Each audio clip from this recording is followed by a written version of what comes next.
بسم الله الرحمن الرحيم waxa waaye caawa fiidkan waxaan halkan uga hambalyeynaa xulkeena qaranka Soomaaliyeed ee under 17 ama 17 jirada iyo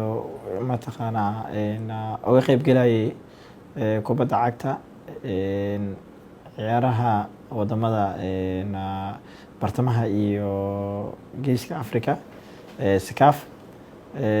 taasoo ay natiijo ka keeneen kulankoodii ugu horeeyay galabta ay la ciyaareen kooxdii martigelineysay dalka Ethiopia meesha ciyaarta lagu qabanay Addis Ababa kooxdaas oo ahayd kooxda martigelineysay oo ay natiijo fiican ka keeneen taasoo ay uga adkaadeen hal eber waxaan dhihi karnaa waa guul taariikhi ah waa guul aad ay ugu farxeen shacabka Soomaaliyeed guud ahaan meel walba ay joogaan dal iyo dibad xulkaas qarankaana waxaan leenahay shaqo fiican aad qabateen waxaan idin rajeynaynaa natiijooyin intaas ka fiican haddii la yiraahdo kana badan sidoo kale inaad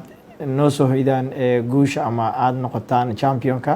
idinkoo koobka sidana insha Allah idinku soo dhaweyno garoonka Muqdisho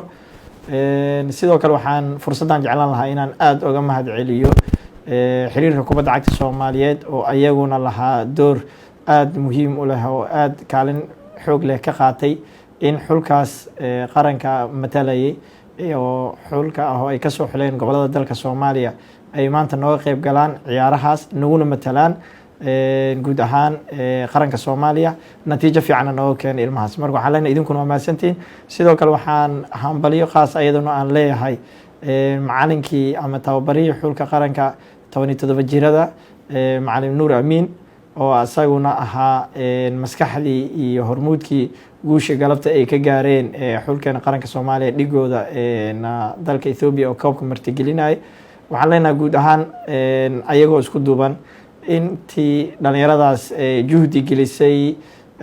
soo xareentooda isu keenistooda tababarkooda abaabulkooda iyo dhammaan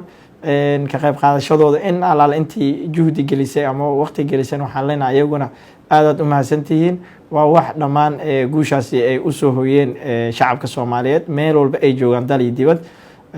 insha Allah waxaan rajeynaynaa xulka qaranka oo koobka gacmaha ku sidana inaan garoonka uga hortagno aan soo dhaweyno dhawaan wayna dhici doontaa haddii Ilaahay yiraahdo mar kale waxaan idin leeyahay